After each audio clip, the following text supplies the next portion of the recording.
Thank you. Welcome all of you. Try to just navigate this chair. So thank you all of you for coming, and I hope we have a wonderful discussion ahead. Um, Wonderful to connect with you, Vandana, and me and Shobha. I think it's a sense of deja vu. We were doing something similar at a different panel earlier this year, so wonderful to be here.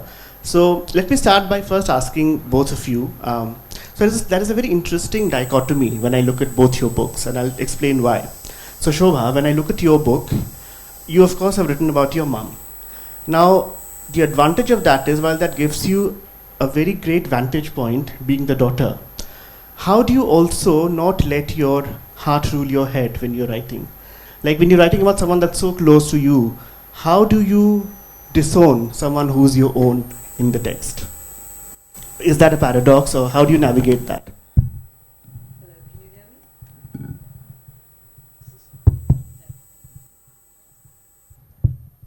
Good afternoon. Thank you so much for coming. It's lovely to be in Pune, and thanks so much for that interesting question. I am a privileged daughter, I truly am, but as I say about this book, this is not merely a tribute to my mother, it's a tribute to women everywhere. If you look at biographies, most of them, I think the percentage was something like 72% of biographies are about men, written by men, and I have the unique pleasure of writing a book about a woman who inspired us, but has also thought outside the box, to borrow the title of your book, in many ways, and has hijacked many minds, including my own children. How did I distance myself a little bit despite the closeness to my mother? Well, my mother is still alive, so I have the privilege of writing a tribute to someone who is there to enjoy the tribute. I did not design this book. It's a hybrid text. It's not a conventional biography. It is written both in first person, where I attempt not to ventriloquize her, but I am sort of speaking in her voice. But the entire book, even though it was a lifetime in the making, because it's obviously based on my relationship with my mother and the learning we've done over the years, is entirely from my own memory. So and today it works as a memoir for my mother, because she is in her late 80s and is beginning to forget some of the details of the book.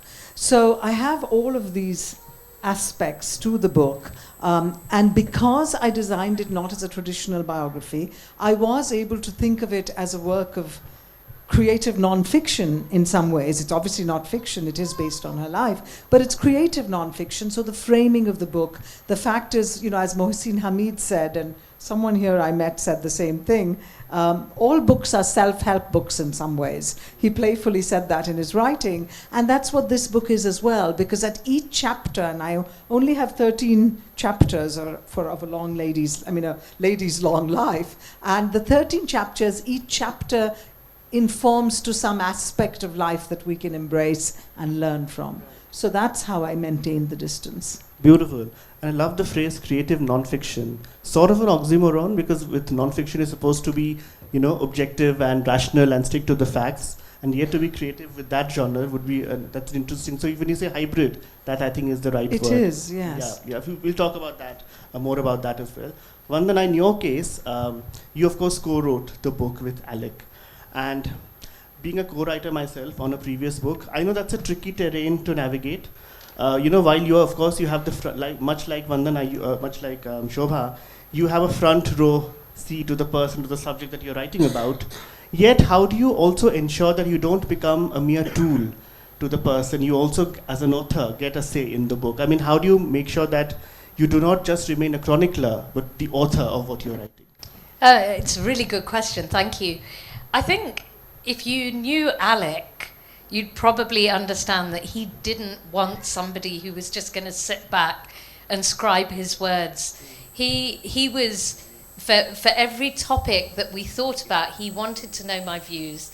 He would actively antagonize me, and I would antagonize him in the process to try and discover, a bit deeper on each of the chapters where we should go and how we should do it. So I think I was very lucky that I was mentored more than thought of as just a side writer. Right. That must have been a fascinating process, because then, like, you're not merely a scribe, but you have a say in the text itself. Absolutely, and for me, I think when Alex said to me, "Will you write this book with me?" He said, "Will you write a book with me? I've got an idea in my head." And I said, "Yes, what's it about?" And he said, "I'm not sure yet." And that's how fluid it was. Right from the beginning, it was the opportunity to mine Alex's head.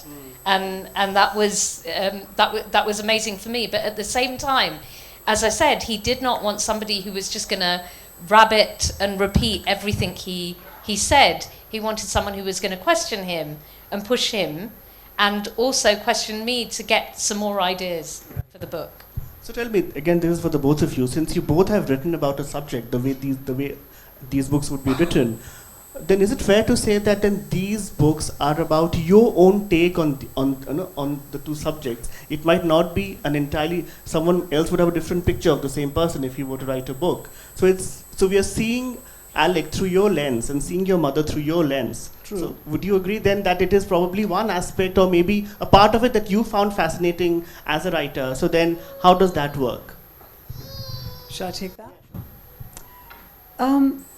It's a very, very interesting question. Yes, it is true that it is my take of my mother's life, but I've selected very specific events in her journey because the whole notion was to share that as a way of telling people that at any stage we can think outside the box, we can do something different, we can grow and learn, because my mother, who was born in a very small village in Kerala and then was catapulted into the limelight of India in many ways. She went first to London, where she learned English listening to Desert Island Discs, and then came to Bombay and all the big top metros of India, moving with my father in a very public world, similar world to Alec's, advertising, media, newspapers, as she used to call it. I don't even know how to do some of these things, but I'm mixing with a certain kind of society. It grew her confidence and it grew her ambition. And that a lot of that is in this book. But yet the simple thing, this book in many ways is a tribute to my mother, because in India, where a lot of women, when they lose their partners, their spouses at a very young age, especially in India, there is this notion that somehow the women are supposed to go home and now live with their son or not do very much with their life. I know it's changing, but my mother is in her 80s. In her generation, once you become widowed, it's supposed to be all over. And yet, most of this book is about everything she's accomplished after she lost my father. And, it may seem incredulous to the young crowd today, but at that time she didn't, my father would bring a checkbook, she would sign it. She had never even opened a bank account or knew nothing. And she's built something for herself. She built her own home. There's a lovely chapter in this book about that. So, all of those things happened because of it. Now, I think I digressed a little. Your specific question We've got a sense of what you wanted to say. So we'll explore it further. Yeah. Your take. So, what I would say is that Alec and I both agreed on the fact that most people today are sleepwalking through life, and they're following the rules of people who were set thousands of years ago, or who were born thousands of years ago and have long died. And I think both of us had that as a starting point, that we need to hijack people's minds, get people to think differently. I tried in this book to faithfully follow his thought processes, because I was very clear this was his parting gift to India and to anyone else who wanted to read it, and I wanted to make sure it was his voice. And although there were many areas where in every chapter I've contributed a lot, it's his voice, and I'm very clear it's his voice. Wonderful. So we've got a glimpse into the process that you both followed while writing these books. Give us a glimpse of the subjects. Tell us a bit more about the people that you wrote about. Shobha, tell us a bit about your mom. Give us a sense of who she was, and are there any life lessons that, I'm sure there must be many, but so paint us a picture about your mom. Tell us about her. So my mother is, obviously we think of her as extraordinary. The title of the book is Good Innings, The Extraordinary Ordinary Life of Lily Tharoor. And it was something that Penguin commissioned. And for those of you, I mean, I'm no stranger here, but the book was commissioned because everybody thought that people would want to know the life story of someone who's a national figure in this country and is a global diplomat, etc. And that is my brother. I refused to write the book, saying we didn't need to write that book at all, and it's it's fine. We'll leave it at that. I came back to it because they pursued me for a long time, and I said, you know what, I do understand in ways that my mom could inform a readership, and that is that for a woman of her generation, and for so many women of that generation, she was the guiding force. She's the one who galvanized all of us and continues to galvanize us into action.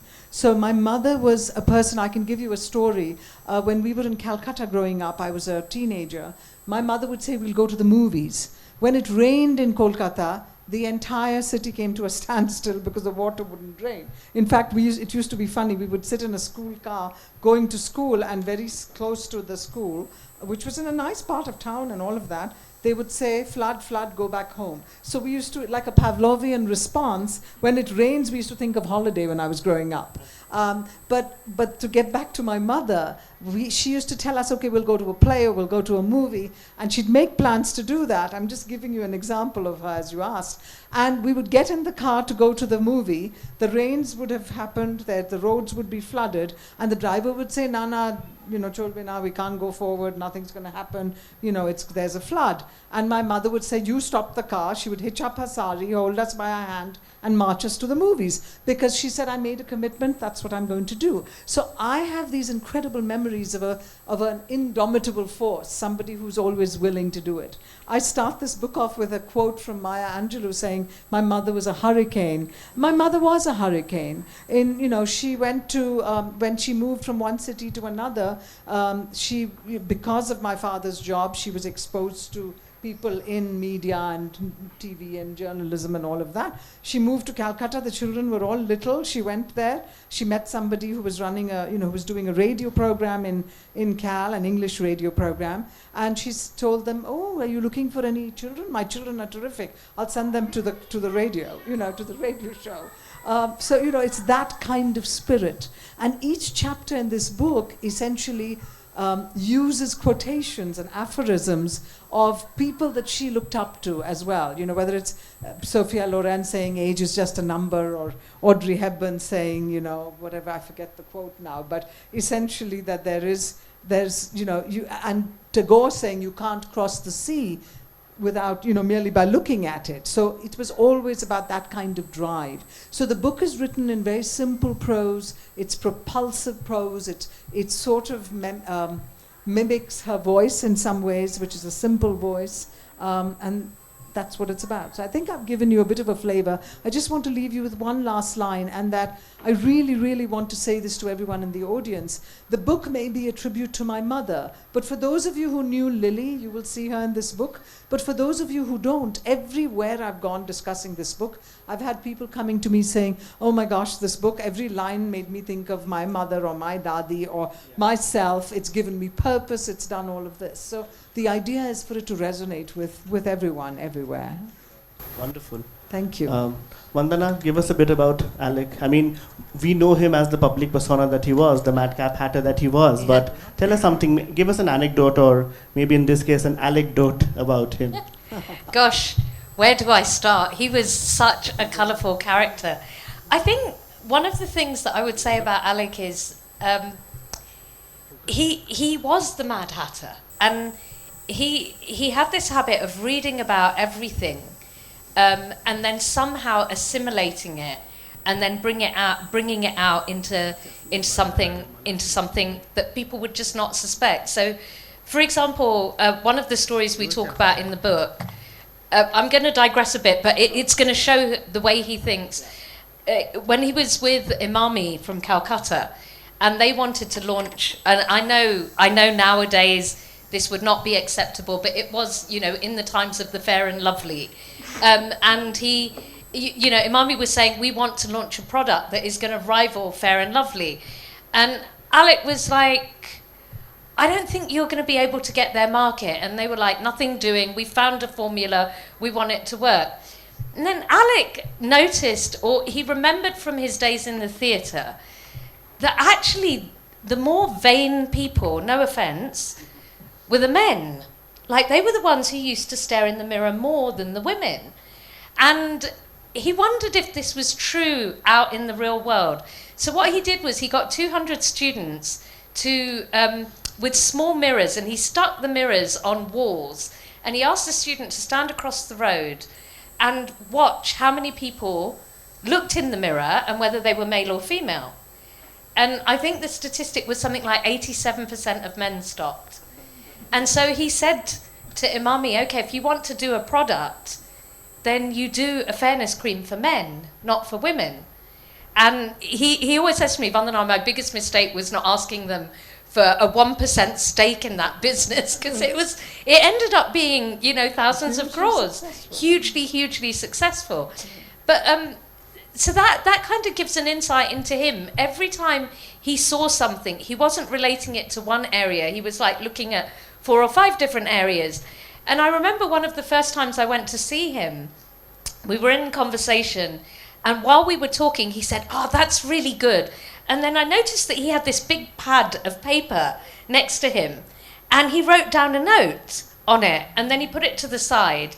And a little while later, we talked again, and he said, that's really good, hold on. And he would write something down.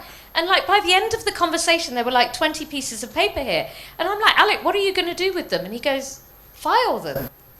And I was like, where are you going to file them?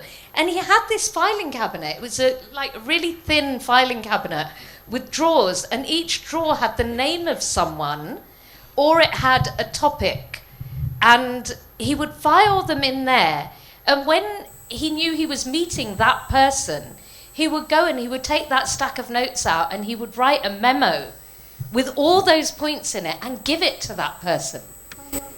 Which I found just incredible. And Ronnie Screwwala picked up that habit from him. So if you see Ronnie, even though he has a mobile phone, he always has a notepad with him and he writes down points. So that, for me, Alec was that person. He was always on. If he was awake, he was always on, and he was totally present, and he was totally with you, and he would be taking the most out of every single second of conversation. I, in fact, read recently a very interesting story about Alec myself, which I'm sure you would know about. So apparently an intern and he were going somewhere to make a presentation, and they were rifling through papers in the car or getting all ready. And this intern finds something and he says, oh my God. Alec says, yes. Okay, so do you want the full story on that? That's interesting. Do. So everyone used to call Alec God. And what most people don't know is he used to have a secretary called Jennifer Pope. So you had to go to the Pope to see God. That's delightful. So fairness cream was just one of the ideas, right? I mean, if you read up the book, you'll find a whole lot of stuff, right, from flavored condoms to licenses that marriages should have licenses with expiry dates. So all kinds of ideas. Tell me personally, as a writer, when you're writing about something on those lines, how relevant do you feel his ideas are? Because, like you said, it was a part of that time in that era when a lot of it kind of made sense. Today, how relevant do you think a lot of his ideas would be? I think so many of them are relevant. I think both, and in fact, Shobha and I have talked about this as well. Lily and Alec were way beyond their time. I mean, way beyond their time. And I think and that's why, Shobha, I think you get so much praise for the book, because the lessons that Lily gives in those books are lessons, just as relevant for today. But I think with Alec, the marriage license is a great one. In every aspect of your life, if you want to get better at a skill, you have to be graded on it, right? And every year, you take some kind of exam. And yet there's one contract that all of us enter into with someone else over the age of 18, and it's never renewed, and that's marriage. So how do you know you're always going to be a good husband or a good wife? Why not have a 5-year marriage license? And I think that's just as relevant today. And I think most of the ideas in the book they're almost timeless in both of the books. Well, today I was just reading in the plane I think it was The Week or something, there was a article about youngsters in India and the fact that they're on these online dating profiles. And it's interesting, evidently even a decade ago or 2 decades ago, the women who were dating online or men dating online would have these end periods. I'll go out on 4 dates with you, but after that, if you don't put a ring on my finger, it's over, kind of thing. Today, everyone enters into it with the notion that we don't need to make those kind of commitments, you know, so there's much more equality. But I do still agree with you that thinking about it and sort of at least having an opportunity to renew your commitment every few years is a revolutionary way to think, and Alec makes sense. Of course, we all know that he had a particular proclivity for many, many different relationships. Okay, tell us about something in your book that you found difficult to write about. Was there anything any aspect that tested you as a writer? There were aspects, of my mother's pain that I obviously experienced over the years because as her daughter, and I also have the distinction of being the only child who gave her a granddaughter. And so I have that particular favorite status. My daughter is her precious, because all of us, everybody else had boys. Not that there's anything wrong with boys, but the girls tend to spend more time with their grandmother, listen to their stories more. My daughter was influenced more by my mother, and so she was a favorite. So what were the difficult parts in that, I had to sort of remember that the loss of my father's life is something that affected my mother a great deal. So thinking back on that, today happens to be my father's birthday. If he was alive, he would have been 94 years old. And he sadly had his first heart attack at the age of 37 and passed away before he was 63. So that was very young, and there was an age difference between my mother and father. So she was only in her 50s when he passed away. And that's a young age, I mean, it is, and she did so much after that on her own. So writing about that, about the dissolution of my, both my siblings ended up sort of losing their first marriages. All of that was very painful to my mother because she came from a particular time where that was very difficult. So I think the difficult parts for me were doing that. And also the part that I paid the most attention to is I did write in first person, but I'm not ventriloquizing my mother, as I said. I didn't want to mimic her voice. I have enough intimacy, but yet enough distance to be able to write it in some ways as though it were in her own voice, but not necessarily using her own language. So that was a challenge, but an interesting and fun creative challenge. I'm sure. So Vandana, we are in Pune, the Oxford of the East. So a lot of people would want to know, what were Alec's ideas about education? Alec was so against this whole rote learning concept of learning. I remember my son, who's here actually, my son and my daughter here, Jay and Zara, when they were much younger, Jay didn't like Shakespeare very much. And I took him to meet Alec.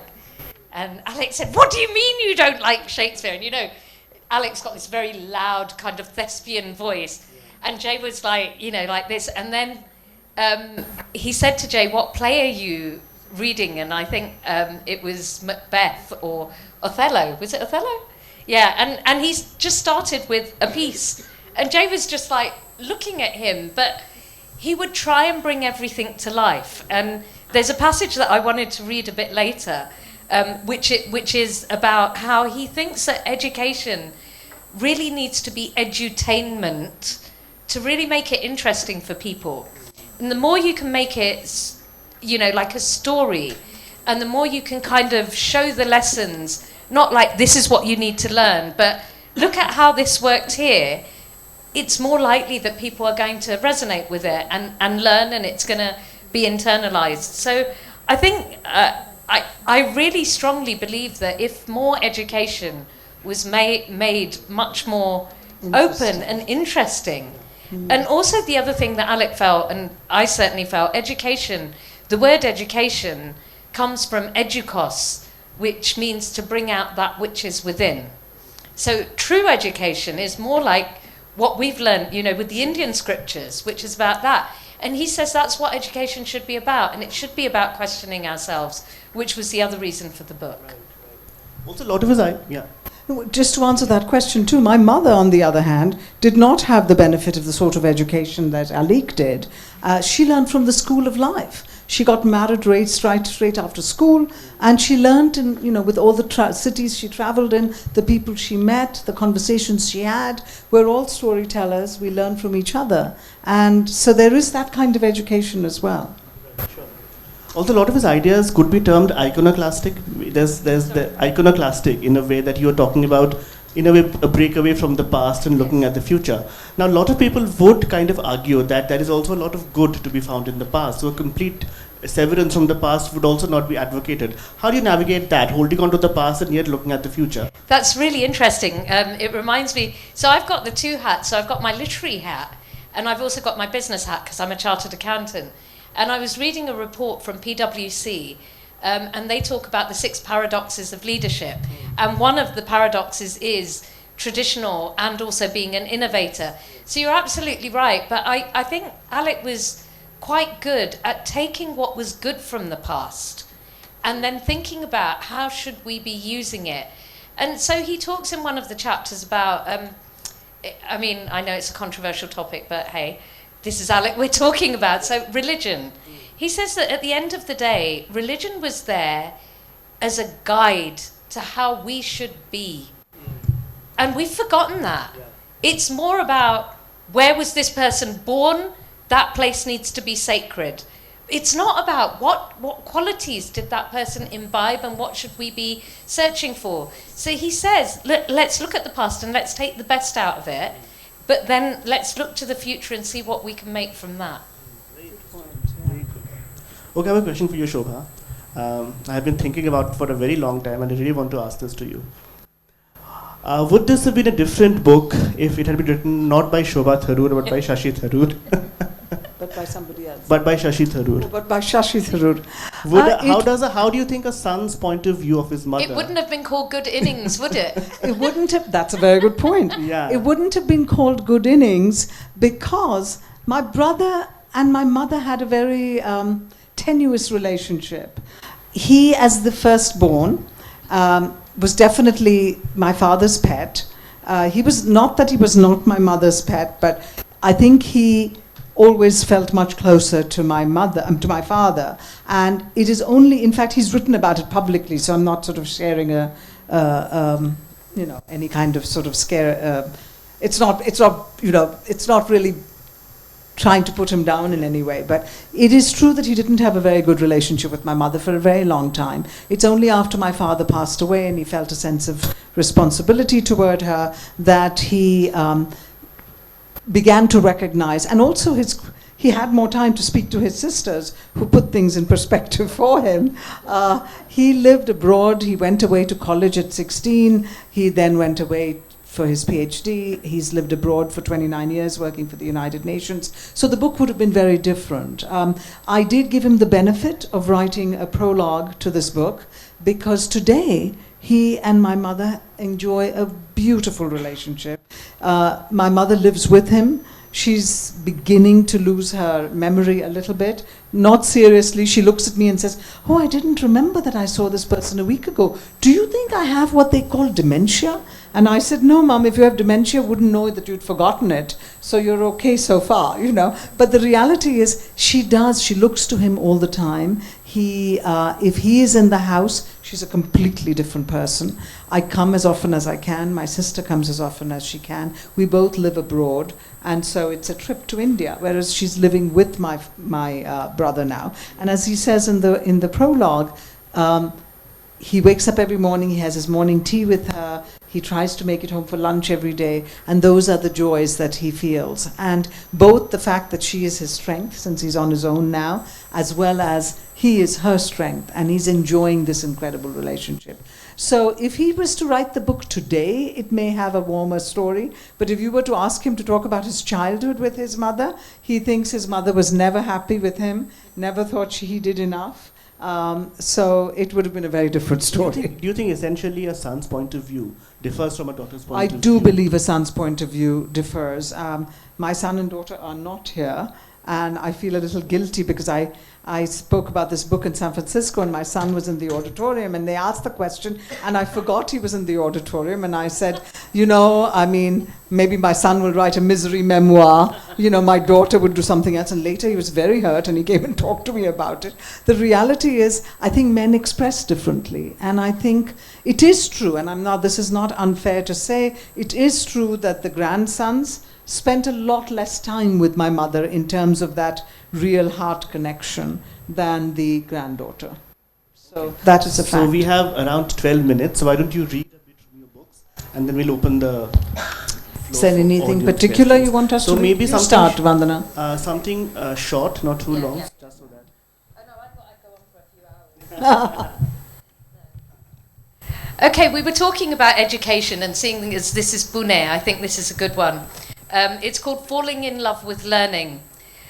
Two of my favourite examples of this are not works that I've created like advertising campaigns, but incidences that I've actually witnessed. My daughter Shahzan, like all my children, was always failing at Hindi.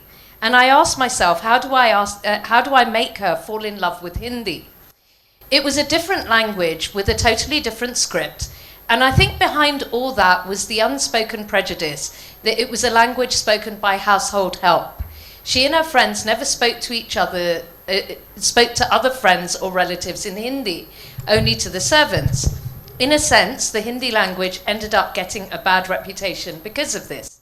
I asked myself, how can we make her fall in love with Hindi when she finds it difficult and not hip or trendy in the slightest? After much pondering, in true AP fashion, I actioned an experiment. I asked all the mothers in the surrounding neighbourhood, in the carpool, is your daughter having problems with Hindi? Goodness, they groaned and said, yes, my God, it's a nightmare. How on earth are any of them going to pass the exam? So I said, I've got an idea. I'm going to start a trendy club at home, the Hindi Club. We can come up with a snazzy name for it later. I'll get a good friend of mine who's a theatre actor to give me an upcoming actor. I will pay him to come home twice a week to my house.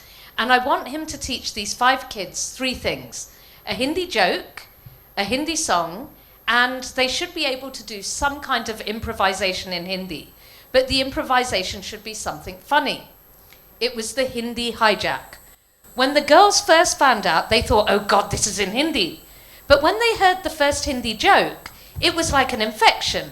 Really, it was like they'd caught some kind of disease.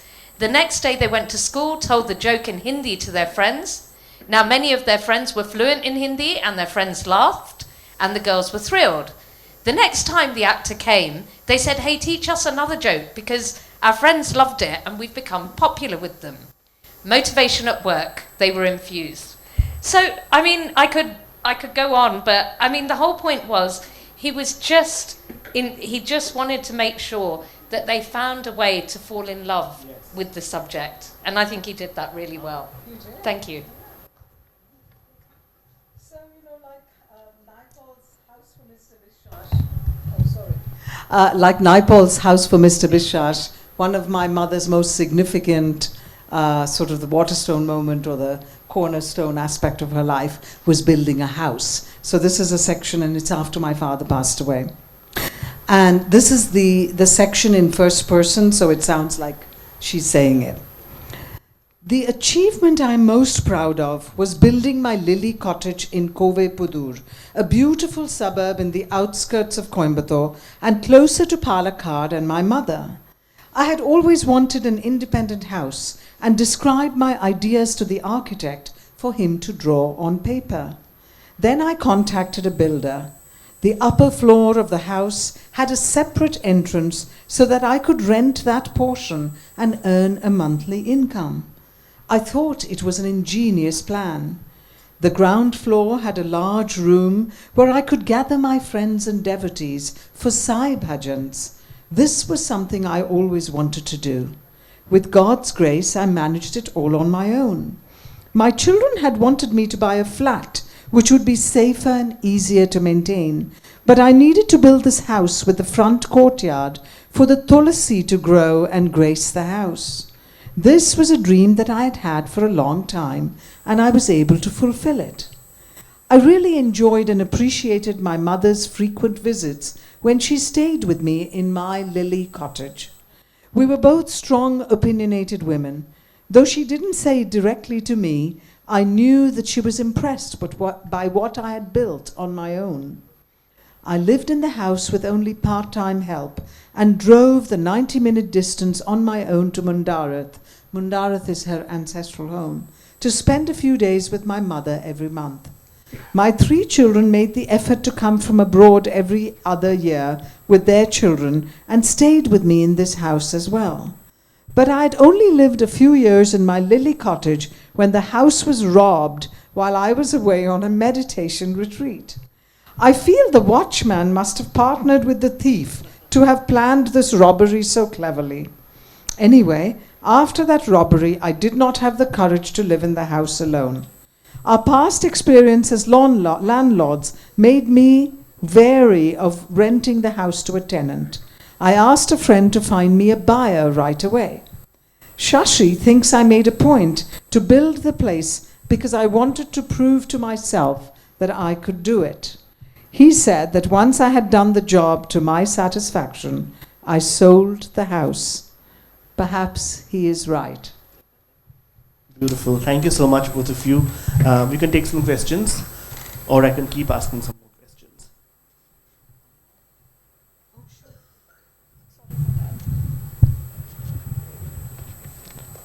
Okay. Any questions?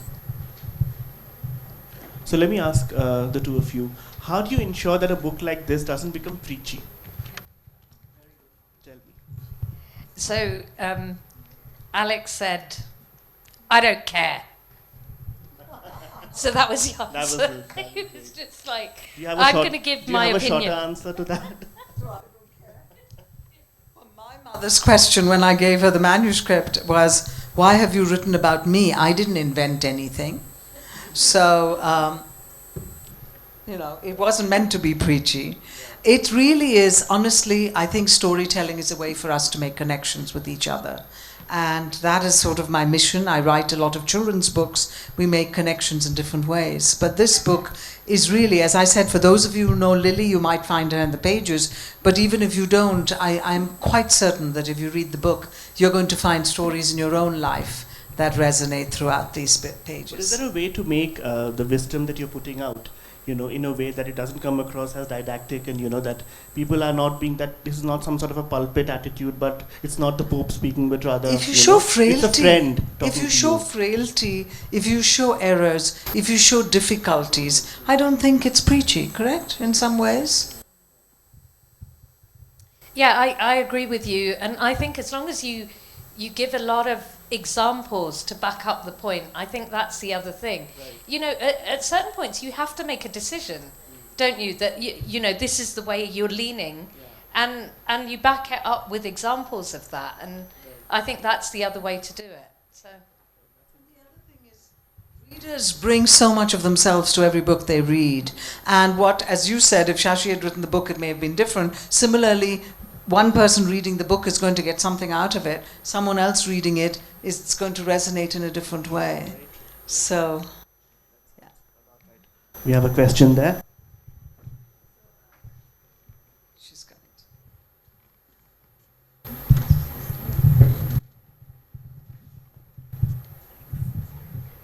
So people read a lot less these days and are more addicted to audiovisual media and OTT and all of that.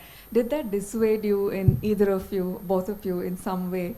Or do you still have very strong reasons to think, no, this book is going to find enough readers? I mean, when you write a book, you're really not, even though, of course, the goal of every writer is to want to get the books in the hand of readers, you're not thinking about a publisher when you're writing a book first, unless it was a commissioned book.